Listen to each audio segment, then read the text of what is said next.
ہادیو رہنما ہمارے علماء، ہو کبھی درپیش جو کوئی مسئلہ، پوچھ لیں حاضر ہوں ہم ان کی بارگاہ۔ الحمد للہ رب العالمین والصلاة والسلام علی خاتم النبیین اما بعد فاعوذ باللہ من الشیطان الرجیم بسم اللہ الرحمن الرحیم الصلاة والسلام علیک یا رسول اللہ وعلی آلک واصحابک یا حبیب اللہ الصلاة والسلام علیک یا نبی اللہ وعلی آلک واصحابک یا نور اللہ۔ مدنی چینل کے ناظرین، پروگرام دارالافتاء اہل سنت میں آپ کو خوش آمدید کہتے ہیں۔ اللہ رب العالمین ہم سب کو دین اسلام کے احکامات سیکھ کر سمجھ کر عمل کی توفیق عطا فرمائے۔ ہمارے پیارے نبی صلی اللہ تعالی علیہ وآلہ وسلم کا فرمان عصمت علی شان ہے کہ جو شخص مجھ پر ایک مرتبہ درود بھیجتا ہے، اللہ تعالیٰ اس پر 10 رحمتیں نازل فرماتا ہے۔ صلو علی الحبیب صلی اللہ تعالی علی محمد صلی اللہ علیہ وآلہ وسلم۔ الحمدللہ آپ پروگرام دارالفتاء اہل سنت ملاحظہ کر رہے ہیں، اور اس پروگرام میں بطور خاص دینی شرعی سوالات جوابات کی صورت میں بہت سا علم دین سیکھنے کو ملتا ہے۔ ہمارے پروگرام میں شامل ہے مفتی محمد کفیل رضا طاری۔ کیسے مزاج گرم؟ الحمدللہ علی کل حال۔ میں نے کہا قربانی سے تو فارغ ہو گئے، لیکن گوشت سے ابھی نہیں فارغ ہوئے ہوں گے۔ گوشت کا سلسلہ تو ابھی طویل چلتا ہے، تو اس کے لیے بھی کوئی خاص لمٹ ہے یا نہیں ہے؟ بسم اللہ الرحمن الرحیم۔ قربانی کے گوشت سے متعلق مستحب تو یہ ہے کہ اس کے 3 حصے کیے جائیں۔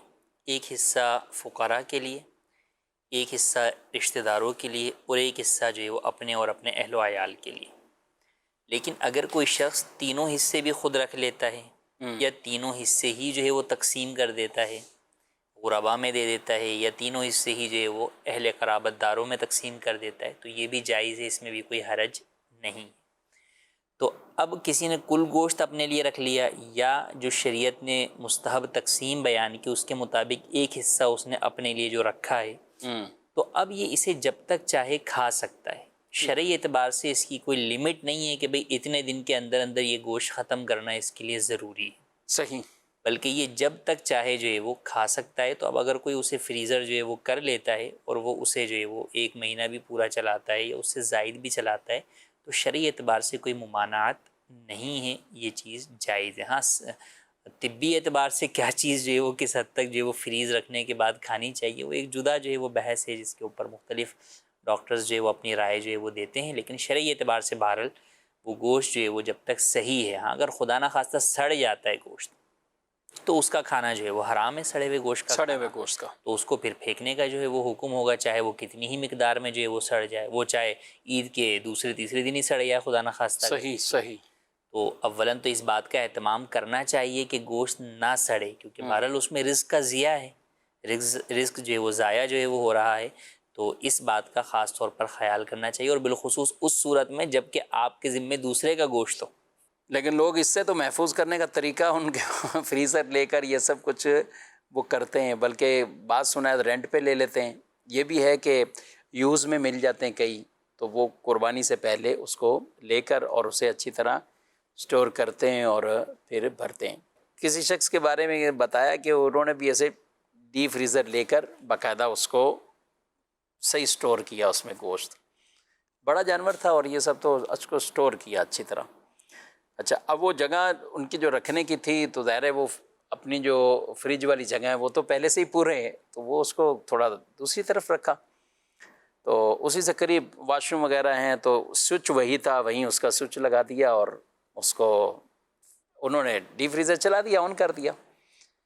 اب اس کے بعد کوئی بھی واش روم جائے تو اب لائٹ وغیرہ جلانی ہے، تو باہر نکلا تو اس نے وہ بھی بند کر دیے، سارے بند کر دیے، یعنی بچوں کو تو نہیں پتہ تھا کہ یہ کیا ہوا، تو وہ سارے بند کر دیے۔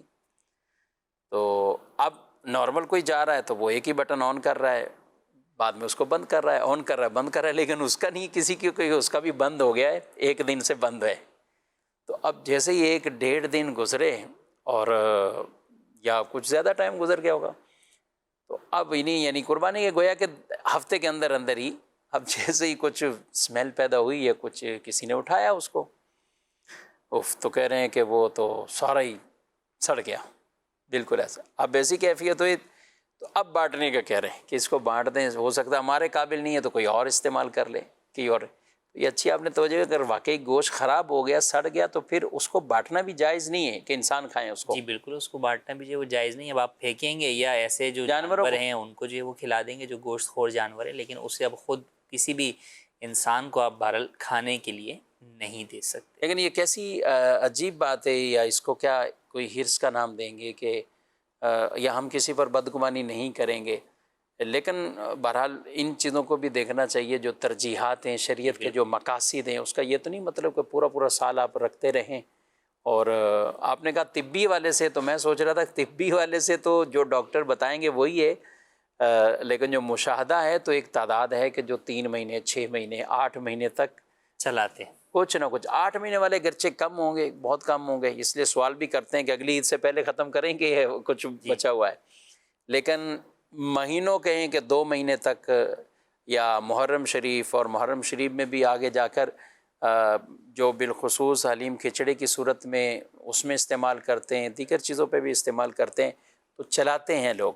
چلے ضمناً یہ بات بھی آئی, تو کیا کھچڑے میں, حلیم میں یہ گوشت استعمال ہو سکتا ہے قربانی کا؟ اور جی ہاں بالکل ہو سکتا ہے, اس کی فاتحہ اور نیاز میں بھی استعمال ہو سکتا ہے. بعض لوگ یہ بھی وسوسہ جو پھیلاتے ہیں کہ جناب جو ہے وہ قربانی کے گوشت پر فاتحہ نہیں ہو سکتی, یا یہ گوشت کسی فاتحہ کے کھانے میں استعمال نہیں ہو سکتا, اسی لیے کھچڑے کے اندر جو ہے وہ منع جو ہے وہ کرتے ہیں. حالانکہ ایسا نہیں ہے, آپ قربانی کے گوشت کے اوپر گھر میں بعد میں آپ نے کوئی بھی سالن بنایا ہے, اس پر آپ کوئی فاتحہ دیتے ہیں تو دے سکتے ہیں. اسی طریقے سے اس گوشت کو آپ جو ہے وہ امام حسین رضی اللہ تعالیٰ عنہ کی نیاز جو محرم میں ہوتی ہے اس میں بھی استعمال کر سکتے ہیں, شرعی اعتبار سے کوئی ممانعت نہیں. ٹھیک. مفتی صاحب سے سوال یہ ہے کہ عید گزرنے کے بعد جو گوشت فریج میں رکھا ہے, کیا اس کو اب ہم تقسیم کر سکتے ہیں؟ جی, پہلے تو نہیں کیا, تو اب یہ ہے کہ فریز ہو چکا ہے, لیکن اب تو میرا خیال تقسیم کریں گے تو وہ بھی خوش ہوگا سامنے والا, کیونکہ جس کے یہاں جانا تھا اس کے بھی بعد کا فریج بھرے ہوئے ہوتے ہیں, تو کیا کرنا. خوش بھی ہوتے ہیں, بسا اوقات جو ہے وہ لوگ بدگمان بھی جو ہے اچھا, کہ اب استعمال زائد ہے. ہاں اب زائد ہے تو اب جو ہے وہ دے رہے ہیں, پہلے جو ہے وہ رکھ لیا, یا اب جو ہے وہ کسی وجہ سے کوئی فریج خراب ہو رہا ہوگا ان کا, تو اب اس لیے انہوں نے جو ہے وہ دے رہے ہیں. لائٹ زیادہ جا رہی ہے تو دے رہے ہیں. مختلف قسم کی لوگ بدگمانیاں کرتے ہیں جو کہ نہیں کرنی چاہیے بہرحال, لیکن تقسیم کرنا تو اب بھی جائز ہے ان کے لیے. ہاں بیچ نہیں سکتے, یہ بات یاد رکھیں کہ آپ اس قربانی کے گوشت کو, جو آپ کی قربانی کا گوشت ہے, اسے آپ سیل آؤٹ نہیں کر سکتے. تو وہ چاہے کتنا ہی زائد مقدار میں ہو, آپ تقسیم کر سکتے ہیں بعد میں. ممکن ہے کہ بعد میں اگر آپ رشتہ داروں میں تقسیم کریں تو وہ ناک منہ چڑھائیں یا کچھ نہ کچھ باتیں کریں, لیکن اگر آپ غریبوں میں تقسیم کریں گے تو غریب کسی قسم کی کوئی بھی بات آپ کو نہیں بولے گا, بلکہ وہ شکر الحمدللہ کہہ کر آپ سے وصولی کر لے گا. وصول کر لے. اس لیے چاہیے کہ آپ غریبوں کے اندر جو ہے وہ تقسیم کریں, زیادہ بہتر ہے. غریب کئی ایسے ہوتے ہیں کہ جن کے پاس وہ گوشت جو انہوں نے قربانی میں جمع کیا ہوتا ہے وہ کچھ عرصے میں ختم ہو جاتا ہے, یا بعض وہ ہوتے ہیں کہ جو لیتے اتنا ہے کہ ان کے پاس اسٹور کرنے کا پیچھے انتظام نہیں ہوتا, تو وہ اتنا زیادہ جو ہے وہ لیتے بھی جو ہے وہ نہیں ہے. تو یوں بھی جو ہے وہ آپ تقسیم کر سکتے ہیں. بہرحال رشتہ داروں میں بھی تقسیم کرنا جائز ہے بعد میں, اور غربا فقراء میں بھی تقسیم کرنا جائز ہے, جبکہ وہ گوشت جو ہے وہ صحیح سلامت ہو, خراب نہ ہوا. اچھا, آپ نے کہا بیچ نہیں سکتے, تو قربانی کے جانور کی چربی وغیرہ کئی لوگ بیچتے ہیں. اپنے قربانی کی چربی ایک الگ برتن میں جمع کر لی, تو ابھی تو نہیں ہوگی کسی کے پاس, لیکن وہ ہاتھ کے آتی کچھ لینے والے آ جاتے ہیں. جی اچھا, تو وہ لیتے بھی اونے پونے دام میں ہی ہیں جس نے لینی ہے, تو یہ لوگ چربیاں عام طور پہ بیچ دیتے ہیں, تو کیا یہ بیچنا جائز؟ قربانی آپ کے اپنے جانور کا قربانی کا جو گوشت ہے, یا اس کی چربی ہے, یا اس کی کھال بھی ایون ہے, اگر تو آپ اس لیے سیل آؤٹ کر رہے ہیں کہ بھئی اس کے جو پیسے حاصل ہوں گے یہ میں صدقہ کروں گا, تو اس نیت سے تو بیچنا جائز ہے. لیکن اگر یہ نیت ہے کہ نہیں اس کو بیچ کر اس کے پیسے میں جو ہے وہ اپنے ذاتی استعمال میں لاؤں گا, تو یہ جائز نہیں ہے. تو اگر کسی نے اس نیت سے بیچ کر اپنے ذاتی استعمال میں لانے کی نیت سے بیچے تھے, تو اب بہرحال اس پر لازم ہوگا کہ وہ جو رقم ہے وہ اس کے لیے صدقہ واجبہ کی رقم بن گئی. صحیح. اب وہ مستحق کے زکوٰۃ کو جو ہے وہ صدقہ کرے گا, خود اپنے استعمال میں نہیں لا سکتا. اگر اپنے استعمال میں لے آیا تھا تو بھی اتنی مقدار میں وہ رقم اس کو کسی مستحق کے زکوٰۃ کو صدقہ کرنی ہوگی, اور توبہ بھی کرنی ہوگی. مفتی صاحب سے میرا سوال یہ ہے کہ جو حاجی صاحبان مکہ شریف میں حج ختم ہونے کے بعد بھی کچھ دن رہتے ہیں, وہ طواف وداع کب کریں گے؟ درمیان میں کریں گے, آخر میں کریں گے؟ اس کا صحیح وقت کیا ہے, یہ ارشاد فرما دیں. جی, طواف وداع حاجی صاحبان فارغ ہو گئے حج سے, تو اب بیچ کا جو ایریا ہے, اب بیچ کا جو عرصہ ہے, اب کوئی ایسے ہوتے ہیں کہ جن کو تو فوراً ہی آنا ہوتا ہے، واپسی فوراً تقریباً وہ آتے ہیں. اور کچھ ایسے ہوتے ہیں کہ ہفتہ ڈیڑھ ہفتہ اور رہتے ہیں، کچھ کو اور لمبے شیڈول کے ساتھ رہتے ہیں، 20 دن بھی ان کے ہوتے ہیں کیونکہ وہ آخری فلائٹ سے گئے ہوئے ہوتے ہیں. آپ جب گئے تھے حج پر تو آپ کیا شروع میں گئے تھے یا آخر میں؟ طواف وداع شروع میں یعنی بہت جلدی تھا طواف زیارت کے بعد یا آخر میں؟ نہیں آخر میں تھا. ہم تو اصل میں گئے میرے خیال سے 2-3 ذی الحجہ کو تو ہماری فلائٹ تھی. اچھا، یعنی بالکل آخر میں گئے یہاں سے؟ بالکل آخری اینڈ کی فلائٹس تھیں ہماری، اور واپسی میں آپ سمجھیں کہ ہم محرم میں جو ہے وہ واپس جو ہے وہ آئے ہیں نا. اچھا ہاں، یہی جس قافلے سے جو ہے وہ آپ گئے ہیں تو قافلے کے کچھ ارکان کچھ افراد احباب اس دفعہ ملاقات ہوئی تو وہ اس دفعہ بھی یہی شیڈول بالکل آخری یعنی جی ذی الحجہ کے چاند کے بعد ہے. تو پھر جاتے ہی جا کے عمرہ کیا ہوگا، پھر اس کے بعد حج کی عمرے کے بعد تو پھر وہاں پہ تو آپ کو پتہ ہے اس ذی الحجہ کے چاند کے بعد تو عمرہ کرنا ہی اتنا مشکل ہوتا ہے، اور اس کے بعد تو بالکل بھی وقت نہیں ملتا. تو پھر اس کے بعد جتنی بھی ہماری جو بھی سمجھیں کہ حج کے لیے بس سمجھے تیاری تھی، اور پھر اس کے بعد جو ہے وہ جتنے بھی مزید عمرے کیے یا اور دیگر جو بھی زیارتیں تھیں وہ سب کچھ جو ہے وہ حج کے بعد جو ہے وہ. اچھا، حج کے بعد کتنے دن آپ کتنے دن رکے وہاں پر؟ حج کے بعد میرے خیال سے 20 دن تو رکے تھے. یعنی مقیم بن گئے تھے آپ بھی؟ جی یہ تو ایک تعداد ہوتی ہے کہ جو ایسے حج کے بعد مقیم بنے. میں اتفاق ایسا ہے کہ ہم حج کر کے تو جب ہوئے تو اس کے بعد ایسا لگا کہ اب طواف زیارت، بس طواف زیارت تو ہو گیا لیکن طواف وداع کر لیں، اتنا موقع مل جائے کہ طواف فوراً آپ کی جو فلائٹ وداع. بالکل ظاہر ہے اس کے بعد جو ہے وہ تقریباً میں یہاں پر واپسی جو ہے وہ ریٹرن میرا خیال 16 ذو الحجہ، اچھا 16 ذو الحجہ میں واپسی آ گیا تھا. اور حضرت عثمان غنی رضی اللہ تعالیٰ عنہ کے سلسلے میں اسی ہفتے میں اس وقت 18 ذو الحجہ کو ہمارے یہاں محفل تھی تو میں نے باقاعدہ خود ہی آ کے بیان کیا. یعنی وہاں سے فارغ ہوئے ہیں تو اس کے بعد ہی جلدی چلیں طواف وداع کا. تو میں کہہ رہا ہوں ہمارے ذہن پر ایک تھا ٹھیک ٹھاک یہ کہ طواف وداع ادا کرنا ہے فوراً اور اس کی صورت بنائیں. تو یہ کیا پھر جیسے آپ رہیں 20 دن رہیں، ایسے کئی حاجی صاحبان 10 دن رہیں گے، 15 دن رہیں گے، تو وہ طواف وداع کب کریں؟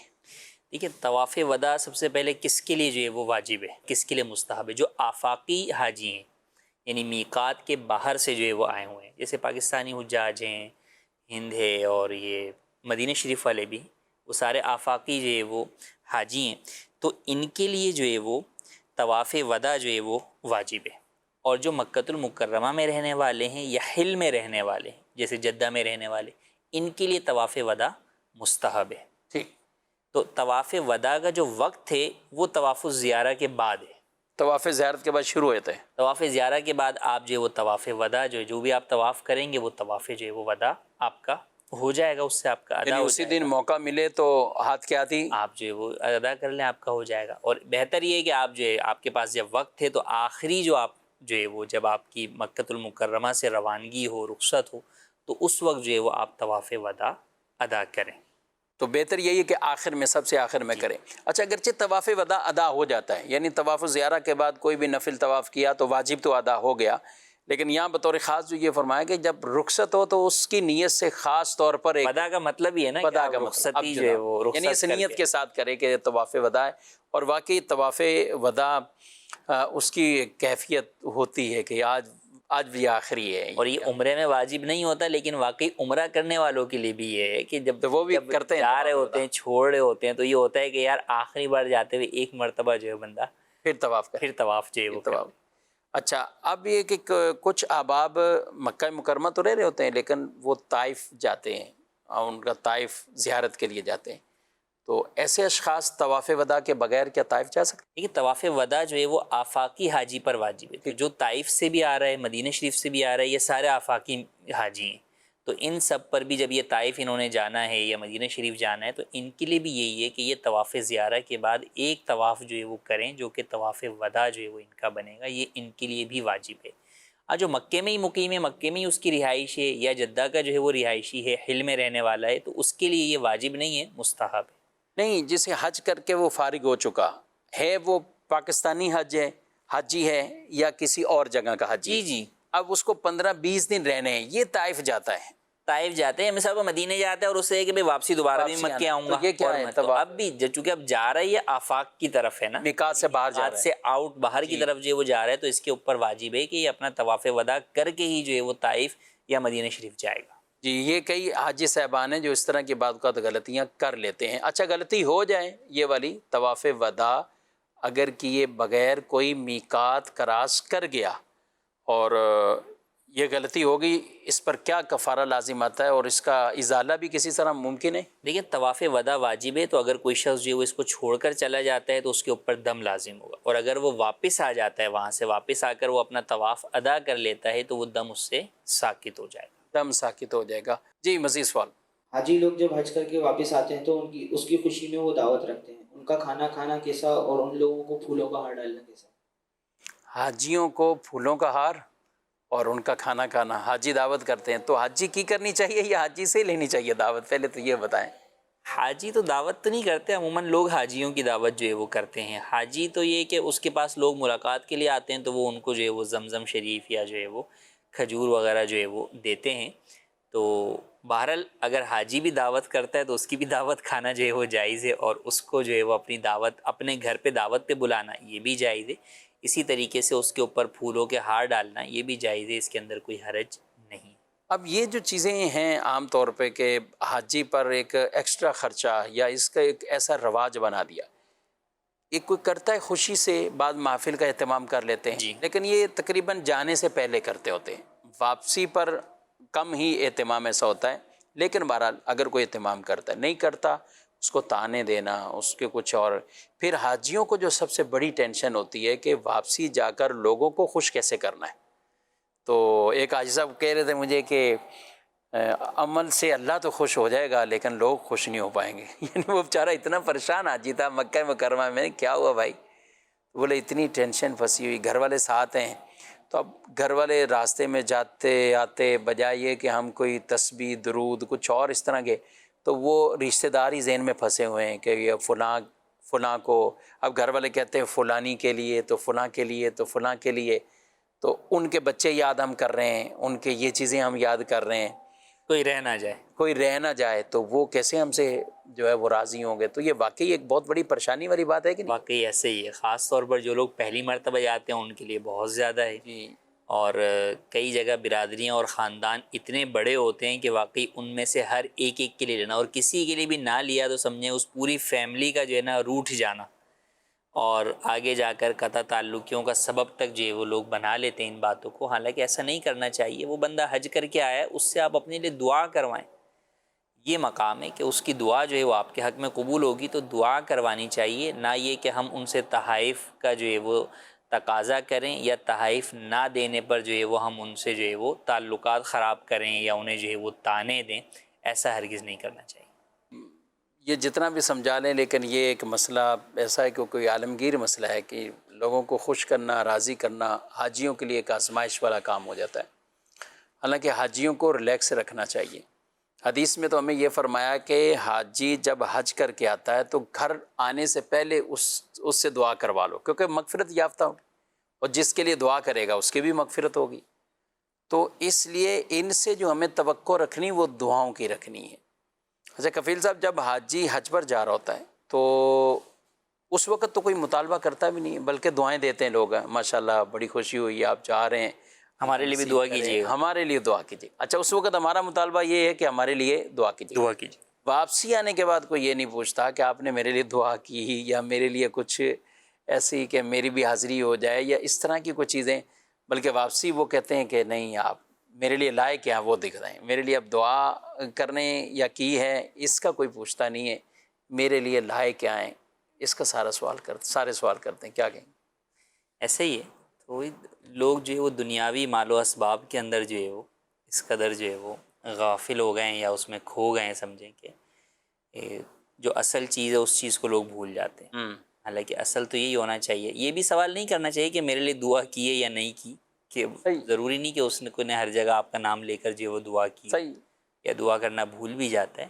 اصل یہ کہ وہ اب بھی دعا کرے گا اپنے گھر آنے تک تو اس کی دعا قبول ہے. تو آپ اس سے اپنے لیے دعا کروائیں کہ اب میری مغفرت کے لیے دعا کر دیں، میری حاضری ہو جائے، اس چیز کے لیے دعا جو ہے وہ کر دیں. تو تو یوں کرنا چاہیے، بلکہ ہونا یہ چاہیے کہ جانے سے پہلے آپ کہہ دیں کہ بھئی میرے لیے کچھ نہیں لائیے گا، یا میرے لیے لانے میں کوئی کسی قسم کا آپ کوئی تکلف نہیں کی، یعنی یہ بڑا ایک ریلیکس اس نے ذہنی طور پر ریلیکس کہ وہ سامنے والا جو ہے وہ ریلیکس ہو گیا، یار چلو ان کی طرف سے تو جو ہے مجھے اطمینان ہے کہ کوئی مسئلہ نہیں ہوگا۔ تو یوں کرنا چاہیے تاکہ جو وہ شخص جس عبادت کے لیے جا رہا ہے اس میں یکسوئی کے ساتھ جو ہے وہ اس عبادت میں مصروف رہے۔ بیٹیوں کے اتنے، یعنی جن کی بیٹیاں ہیں بیائی ہوئی ہیں تو وہ سسرال کے، اور پھر لوگوں نے اس میں بنا لیا، اچھا کچھ ہوتے ہیں کہ کوئی اپنی مرضی سے کبھی کچھ دے دیا تو اب اسی کو وہ ایک رواج بنا لیتے ہیں، اسی کو اصول بنا لیا کہ فلاں نے یہ دیا تھا تو ادھر والے بھی یہ دیں۔ اچھا مین بات کریں تو سوغات مدینہ اگر بات کریں تو ٹھیک ہے بھی، آپ کھجور ہے اور پانی، اگر ہم اس چیز کی بات کریں، لیکن اب بھی مطالبے جو ہے نا وہ گولڈ کے، زیورات کے، اور یہ فلاں کے لیے انگوٹھی ہے تو چھلا ہے، تو پھر مزید اس میں جو بھی آگے بڑھاتے جائیں تو یہ تو چیزیں بڑھتی رہتی ہیں۔ اچھا کپڑوں کی مطابق دیکھیں تو وہاں لوگ جا کر دیکھتے ہیں کہ یار یہ کچھ کوئی پاکستان سے بنا ہوا کوئی فلاں، ٹھیک ہے وہ گیا وہاں پہ، وہ ٹھیک ہے مبارک ہو گیا سب چیزیں، لیکن یہ چیزیں تو ہمیں یہاں بھی موجود ہیں۔ اس میں اتنا ان حاجیوں کا ٹائم لگا دینا، کتنے لاکھ روپے خرچے کر کے جاتے ہیں حاجی، اور پھر وہ اگر اپنے ٹائم کا شیڈول نکالیں تو میرا خیال ہے زیادہ وقت، بالخصوص مدینہ منورہ کی بات کریں تو مدینہ منورہ میں زیادہ وقت لوگوں کا مارکیٹ میں گزرتا ہے، شاپنگ میں جو ہے اس لیے مدینہ منورہ میں وہ شاپنگ کے لیے مکے میں کچھ قدرے کم رکھتے ہیں لوگ، یا اس لیے بھی کہ یہاں دیگر عبادات یعنی عمرے کے اور طواف ہے اور دیگر چیزوں میں مصروفیت ہے، وہاں بھی حقیقتاً تو وہاں بھی مصروفیت ہے، لیکن لوگ اس مصروفیت کو لیتے نہیں ہیں۔ وہاں لوگ یہی سمجھتے ہیں کہ بھئی بارگاہ رسالت میں حاضری دے لی، سلام کر لیا بس، مسجد نبوی شریف کے اندر حاضر ہو کر وہاں پر تلاوت قرآن کریم کرنا، مکمل قرآن کریم ختم کرنا، دلائل الخیرات شریف جو ہے وہ روزانہ پڑھنا، پھر مردوں کے لیے، عورتوں کے لیے جن اوقات میں حاضری ہے وہ ہر وقت میں حاضری دیں، مردوں کو چاہیے کہ ہر نماز کے بعد جو ہے وہ حاضری کے لیے جو ہے وہ حاضر ہوں، سلام کے لیے جو ہے وہ حاضر ہوں۔ تو یوں لوگ اصل میں یوں سمجھتے ہیں کہ مدینہ میں فارغ ہیں، کرنے کو کوئی کام نہیں ہے تو لہٰذا شاپنگ ہی کر لیتے، تو یوں پھر اب بہت سارے لوگ جو ہے وہ اپنا اکثر وقت جو ہے وہ شاپنگ میں گزار کر ان مبارک جگہوں کی جو حقیقی جو برکتیں حاصل کرنا ہے اس سے محروم ہو جاتے ہیں۔ میرا مفتی صاحب سے سوال یہ ہے کہ اگر کسی خاتون کا شوہر فوت ہو جائے تو اس کی عدت کے بارے میں شرعی احکام کیا ہے؟ دیکھیے عدت وفات جو ہے وہ 4 ماہ 10 دن ہے، جبکہ عورت جو ہے وہ حاملہ نہ ہو، پریگننٹ نہ ہو۔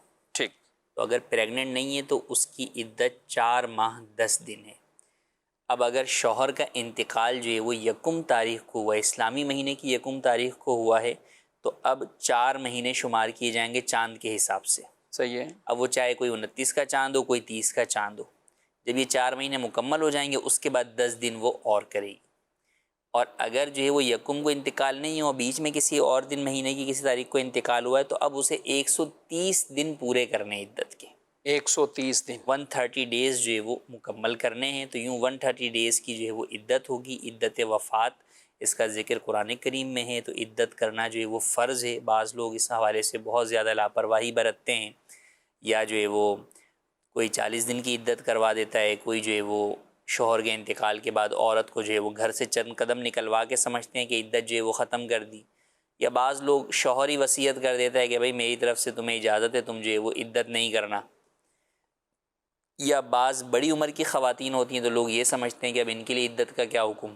صحیح، حالانکہ عدت جو ہے وہ جوان کے لیے بھی ہے اور جو ہے وہ بڑی عمر والے کے لیے بھی ہے، بلکہ عدت وفات تو بلکہ وہ بھی ہے کہ اگر رخصتی بھی نہیں ہوئی جی تب بھی عدت وفات، تب بھی جو ہے وہ عدت وفات جو ہے وہ لازم ہے۔ تو بالکل یہ عدت کرنا ضروری ہے۔ پھر اس معاملے میں کئی دفعہ ایسا دیکھا گیا کہ عدت وفات کے وقت جو ہے وہ لوگ بہت سارے اعذار لے آتے ہیں، کیونکہ عدت وفات ہو یا عدت طلاق ہو، دونوں کا حکم یہی ہے کہ شوہر کے گھر میں عدت پوری کرنی ہوتی۔ تو اب وہی گھر جس کے اندر عورت نے سالوں زندگی بھر کے گزار دی، اب وہ عدت گزارنا اس کے لیے مشکل ہو رہا ہوتا ہے۔ اب مختلف عذر ہوتے ہیں کہ بھئی وحشت ہو رہی ہے، یہ ہو رہا ہے، وہ ہو رہا ہے، مشکل ہو جائے گا، دیگر فیملی ممبران سے بن نہیں رہی، اور دیگر تو کئی دفعہ ایسے اعذار وہ لوگ بیان کر رہے ہوتے ہیں جو حقیقی اعتبار سے عذر نہیں ہوتے۔ صحیح، بس ان کو یہی ہوتا ہے کہ بھئی اب جو وہ شوہر چلا گیا ہے تو اب ہم اپنی بیٹی کو بس کسی بھی طرح اپنے گھر لے آئیں، میکے میں آ جائے اور یہاں عدت پوری کر لے۔ تو یاد رہے کہ ایسا کرنا جائز نہیں ہے، بلا عذر شرعی عورت کا اس گھر سے نکلنا ہی جو ہے وہ جائز نہیں ہے۔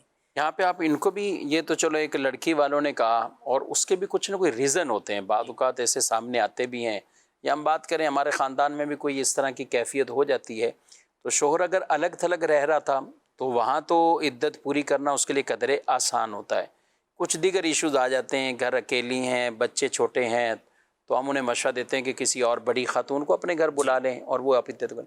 لیکن جہاں بالکل ایک جوائنٹ فیملی ہے اور سارے مل کر رہ رہے ہوتے ہیں، تو اس عورت کو یا اس بیوی کو بعض اوقات وہ لڑکے کے گھر سے بڑی تکلیفیں پہنچنا جو ہے شروع وہ ہو جاتی ہیں۔ تو ان کے لیے بھی یہی حکم ہے کہ وہ بھی اگر اس کو عدت نہیں گزارنے دے رہے یا عدت میں اس کو اپنے گھر سے بھگانے کے لیے اسباب پیدا جو ہے وہ کر رہے ہیں، خام کا تنگ کر رہے ہیں، وہ بھی جو ہے وہ گناہ گار ہیں۔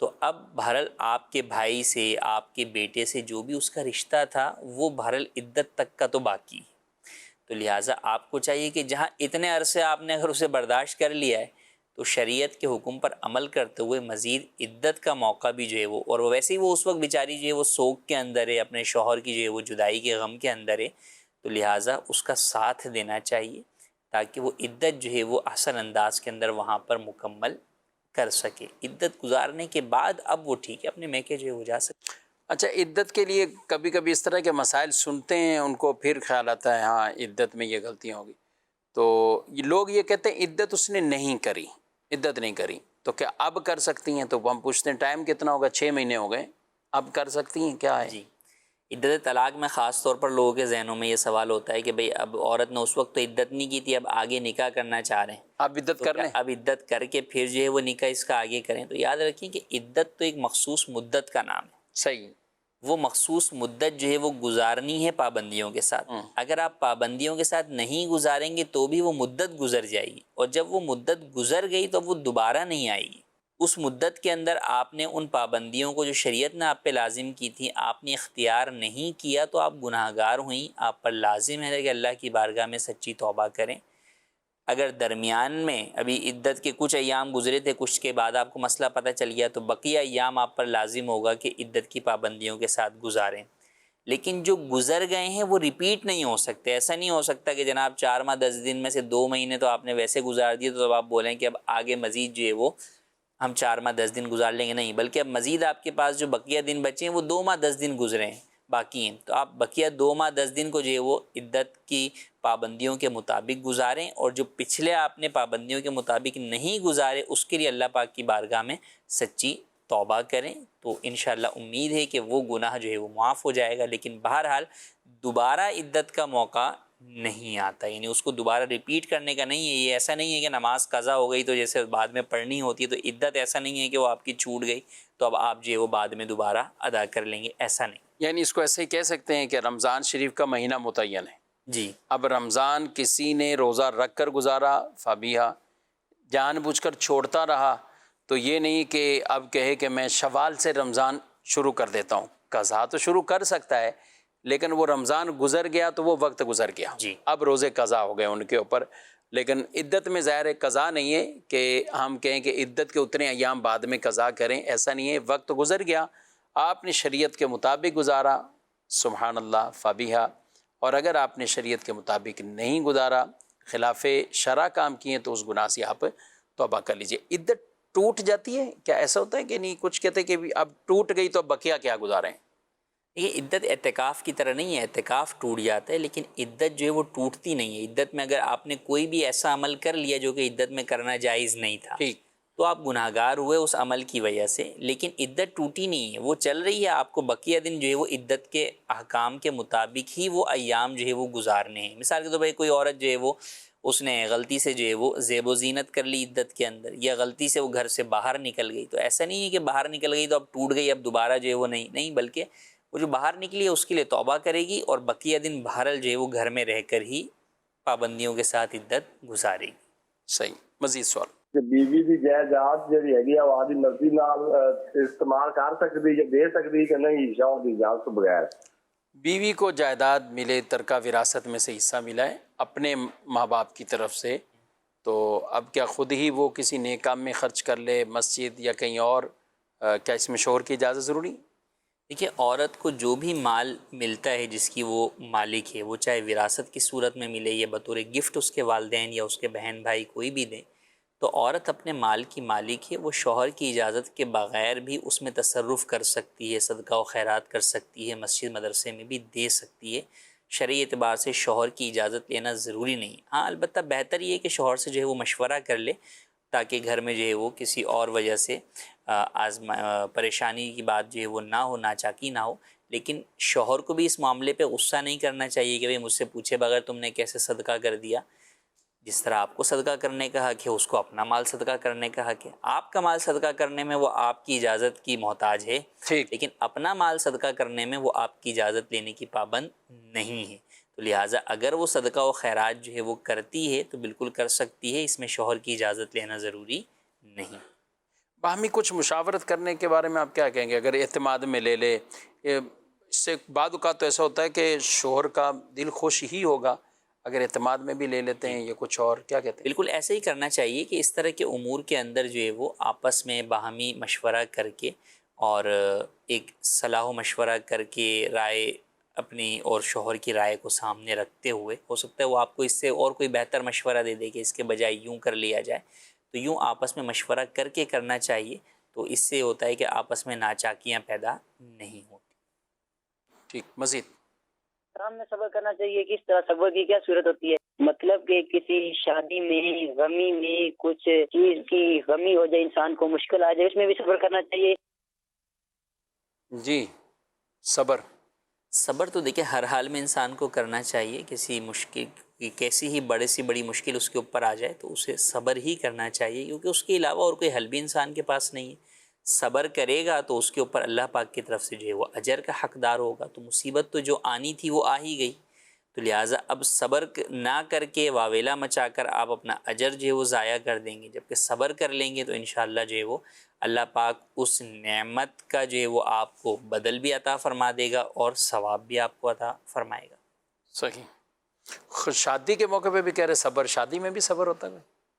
شادی نہ ہو رہی ہو تو صبر جو ہے وہ کر لیں۔ شادی کے ایونٹ کے اندر کوئی ایسا حادثہ یا واقعہ ہو جائے تو ہوتا ہے کہ آدمی کو جو ہے وہ اس وقت خوشی کے اندر بھی گویا کبھی صدمہ نازل ہو جاتا ہے۔ ہاں، نازل ہو گیا یا کسی نے کر دیا، کوئی اور خاندان میں۔ جی، تو ایسے موقع پر بالکل جو ہے وہ صبر جو ہے وہ کرنا چاہیے۔ کسی نے بھری شادی کے محفل کے اندر جو ہے وہ آپ کو ذلیل کر دیا، کچھ نہ کچھ ایسی بات جو ہے وہ کر دی، تو ایسے موقع کے اوپر صبر و تحمل کا مظاہرہ کرتے ہوئے کرنے سے فائدہ بھی آپ کا یہ کہ آپ کی وہ محفل بگڑنے سے بچ جائے گی، ورنہ اگر آپ اس کا جو ہے وہ دو بدو جواب دیں گے تو شاید جو ہے وہ آپ کی پوری محفل جو ہے وہ خراب ہو جائے۔ میں محمد کاشف اتاری۔ مفتی صاحب میرا یہ سوال ہے، کبوتر بازی میں جو رقم جیتی جاتی ہے اس کا شرعی حکم کیا ہے، اس کا کیا کیا جا سکتا ہے؟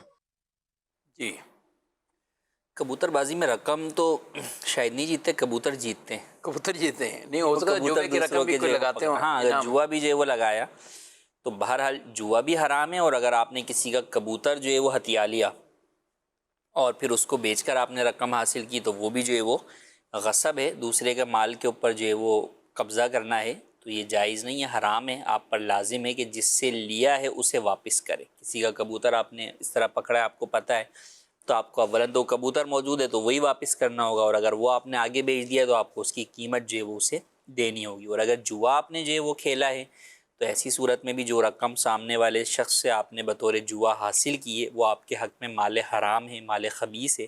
آپ پر لازم ہے کہ توبہ بھی کریں اور جس کی رقم ہے اسی کو واپس کریں۔ جس کی رقم ہے اس کو واپسی بھی کریں۔ جی، مزید مغرب کی نماز جماعت کے ساتھ اگر پڑھتے ہیں تو 2 رکعتیں نکل جاتی ہے، تو تشہد میں امام صاحب بیٹھتے تو اس کے پیچھے بیٹھ جاتے ہیں، پھر تیسری رکعت کے لیے جب اٹھتے ہیں تو سلام امام صاحب پھیرتے ہیں، تو کیا اس میں 1 رکعت پڑھ کر تشہد پڑھنی ہوگی یا کہ دونوں رکعتیں پڑھ کر پھر بیٹھنا ہوگا، سلام پھیرنا ہوگا؟ یہ سوال عرض ہے، آپ جواب نہایت فرما دیں۔ تشہد میں جب بیٹھتے ہیں تو کیا کہیں گے؟ اتحیات بھی لوگ بولتے ہیں، تشہد بھی بولتے ہیں۔ امام کے ساتھ آپ کو 1 رکعت جو ہے وہ ملی ہے، تو اب ایسی صورت میں گویا کہ آپ کو 3 رکعت میں ہی تشہد جو ہے وہ پڑھنا ہوگا، تینوں میں بیٹھنا ہوگا۔ ایک تو آپ امام کے ساتھ آپ نے آخری رکعت پڑھی تو اس کے اندر آپ نے تشہد پڑھا، اب امام نے جب سلام پھیرا تو آپ کھڑے ہو گئے، اور اب آپ جو رکعت پڑھیں گے وہ سورہ فاتحہ اور سورت ملا کر جو ہے وہ پڑھیں گے. تو یہ اب ایک یہ رکعت اور ایک امام کے ساتھ یہ دونوں مل کر 2 ہو گئی. تو لہٰذا اب 2 کے اوپر گویا کہ تشہد لازم آ جاتا ہے, قاعدے میں بیٹھنا ہوتا ہے, تو آپ قاعدے میں بیٹھیں گے اور جو ہے وہ تشہد پڑھیں گے, اور پھر آپ کھڑے ہوں گے اور پھر ایک رکعت دوبارہ جو ہے وہ سورہ فاتحہ اور سورت ملا کر پڑھیں گے, اور آخر میں قاعدہ اخیرہ آپ کریں گے. تو اس صورت کے اندر گویا کہ تینوں رکعت میں آپ کو تشہد پڑھنا ہوگا. تینوں رکعت میں, ٹھیک ہے. کسی شخص کی قربانی رہ گئی ہے تو اب کیا کریں؟ کسی شخص کی قربانی جو ہے وہ رہ گئی ہے تو اب 2 صورتیں ہیں کہ جانور خرید لیا تھا اس نے اور پھر کسی وجہ سے ذبح جو ہے وہ نہیں کر سکا, تو وہ جانور ہی زندہ اس کے اوپر صدقہ کرنا لازم ہوگا. صدقے سے مراد کسی مستحق کے زکوٰۃ شخص کو وہ دے دے. اب وہ مستحق کے زکوٰۃ کو دے دے گا تو وہ اس کا مالک ہو جائے گا, وہ اسے چاہے بیچے جو دل چاہے کرے. یعنی اس کے لیے ضروری نہیں کہ وہ پھر اس کی قربانی کرے. ہاں نہیں, قربانی کرنا ضرور, وہ زندہ بھی آگے جو ہے وہ بیچ سکتا ہے, وہ اس کا مالک ہے, اور وہ چاہے رکھ لے اپنے اگلی قربانی پہ خود. یہ شخص اس کو ذبح نہیں کر سکتا, اس کے لیے حکم یہ ہے کہ یہ اس کو زندہ ہی صدقہ کرے گا. ٹھیک ہے. اور اگر جانور خریدا ہی نہیں تھا تو اب ایسی صورت کے اندر ایک بکری یا بکرا ایسا جس میں قربانی کی تمام شرائط پائی جائیں, جیسے عمر کے حساب سے 1 سال کا ہونا, عیبوں سے پاک ہونا, اس کی جو مارکیٹ ویلیو ہے, قیمت بنتی ہے کہ بھئی وہ 40,000 کا ہے یا 50,000 کا ہے, وہ رقم جو ہے وہ ان کو صدقہ کرنی ہوگی, کسی مستحق کے زکوٰۃ کو دینی ہوگی. تو یہ صدقہ واجبہ بنتا ہے. صحیح. تو لہٰذا صدقہ واجبہ کے اعتبار سے آپ کو اس کی ادائیگی کرنی ہوگی. یہ اس کے لیے بھی, اور پہلے اگر کسی شخص کے اوپر پچھلے کئی سالوں کی قربانیاں لازم ہیں تو بھی یہ نہیں کر سکتا کہ وہ جناب اس سال جو ہے نا وہ ایک بڑا جانور لے کے جو ہے اس میں 7 قربانی کے حصے کر لے کے پچھلے 7 سالوں کی قربانی ہو جائے گی. نہیں, جو بھی قربانی فوت ہو گئی اب اس جگہ قربانی نہیں ہو سکتی. صحیح. اب اس جگہ کے اوپر ایک بکرا یا بکری کی قیمت ہی صدقہ کرنا آپ پر لازم ہوگی, اور اگر بلا عذر شرعی آپ نے قربانی جو ہے وہ نہیں کی تھی توبہ بھی کرنی ہوگی. یعنی یہ ساری اسی کے لیے کہ جس پر قربانی واجب ہے, جس پر واجب بنتی تھی اور اس نے اس کو نہیں ترک کر دیا, نہیں کیا. تو کیا ایسا ہو سکتا ہے کہ حصے کی رقم ہم دے دیں؟ نہیں, حصے کی رقم جو ہے وہ آپ نہیں دے سکتے. قربانی کرنے میں تو آپ حصہ لے سکتے ہیں, صحیح ہے, لیکن جب قربانی آپ پر واجب ہو گئی تو اب حصے کی رقم کافی نہیں, بلکہ اب آپ کو ایک بکرا یا بکری کی قیمت ہی صدقہ کرنا لازم ہے.